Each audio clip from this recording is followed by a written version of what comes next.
tous, je suis très heureux d'être de retour avec vous dans 5 minutes FacMed. Et aujourd'hui, je voudrais vous parler de la question de prendre soin de soi. Alors, je vous vois venir, évidemment, prendre soin de soi, ça paraît un peu mièvre, ça paraît être une espèce de cliché de la psychologie positive.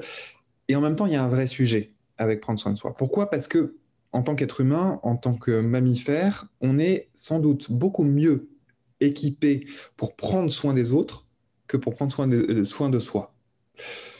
Ou autrement dit, on est beaucoup plus capable de repérer les signaux de détresse chez les autres, d'y répondre en apportant des solutions concrètes et surtout en apportant de la consolation, de la rassurance, que de détecter ses propres signaux de détresse et de mal-être.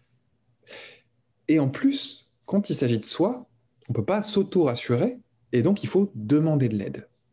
Et demander de l'aide, c'est très difficile. C'est d'autant plus difficile, peut-être, quand on est soignant ou futur soignant, médecin ou futur médecin.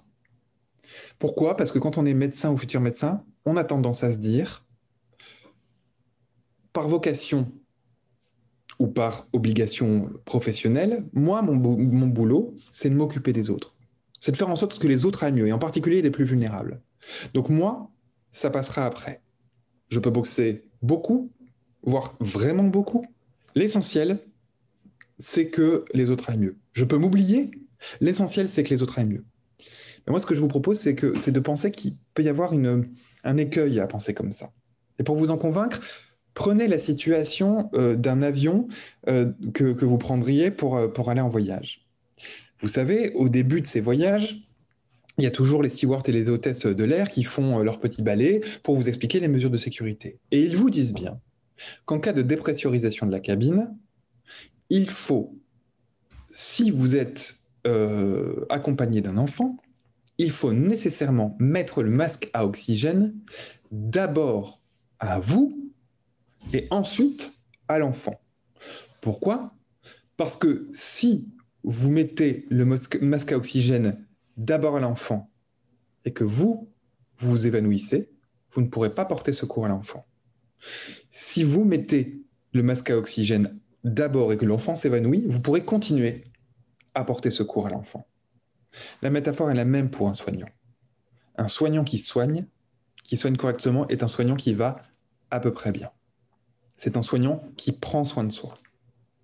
La deuxième raison pour laquelle on pourrait ne pas avoir envie de demander de l'aide, c'est tout simplement que parfois, on n'a pas envie de déranger. On ne se sent pas légitime à demander de l'aide.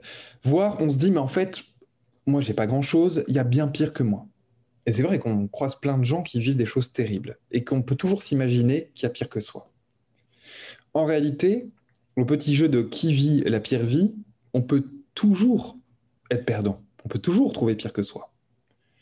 Mais quand on est médecin, est-ce que c'est vraiment parce que certains ont un cancer qu'on doit arrêter de soigner les angines, qu'on doit arrêter de soigner les infections virales? Eh bien, le raisonnement est le même. L'idée, c'est que vous n'êtes pas moins légitime à recevoir de l'aide que quelqu'un qui serait dans un état pire que le vôtre, selon vous. Et même, c'est peut-être même mieux de recevoir de l'aide rapidement plutôt que d'attendre et que ça s'empire. Alors comment je fais pour savoir, parce que je vous ai dit, c'est difficile de savoir soi-même quand est-ce qu'on va pas bien. Comment est-ce que je fais pour savoir moi-même? Eh bien, le mieux quand même, c'est de se fier à ce que nous disent nos proches, nos potes, notre famille, nos enseignants, etc., etc. Si nos potes commencent à nous dire, écoute, en ce moment, t'es insupportable, t'es irritable tout le temps, tu passes ton temps à m'aboyer dessus, on peut plus te parler, c'est pénible. Si vos proches vous disent, en ce moment vraiment, on te trouve triste, t'as plus d'allant, t'as plus envie de faire quoi que ce soit, t'as plus d'entrain. Si les proches vous disent, on comprend pas pourquoi, en ce moment on te voit plus, tu viens plus jamais aux soirées, tu sors plus avec nous. Si vos proches vous disent, franchement, en ce moment, t'abuses sur l'alcool, t'es complètement bourré à chaque soirée, il y a un truc qui va pas. Bref, si vos proches vous donnent des petits signaux d'alarme comme ça, il faut que ça résonne chez vous. Et il faut que vous vous disiez, ah, il y a peut-être un truc qui ne va pas.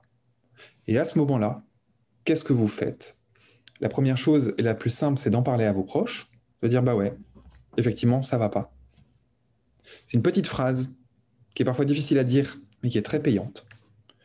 Et si c'est trop difficile d'en parler à vos proches parce que vous avez peur de les inquiéter, d'être une charge pour eux, il y a toujours la possibilité d'en parler à un professionnel, soit dans le cadre de barème, et là on revient à la première vidéo que je vous avais proposée, soit dans le cadre du SUMS ou pour les 20 ans et moins de la maison des adolescents, soit s'il y a une urgence, si vous avez des idées suicidaires trop fortes, sur l'hôpital Fontan ou à côté de Saint-Vincent, au CP2A. Voilà, en attendant, je vous souhaite une bonne soirée et surtout, je vous souhaite de bien prendre soin de vous. À bientôt, au revoir.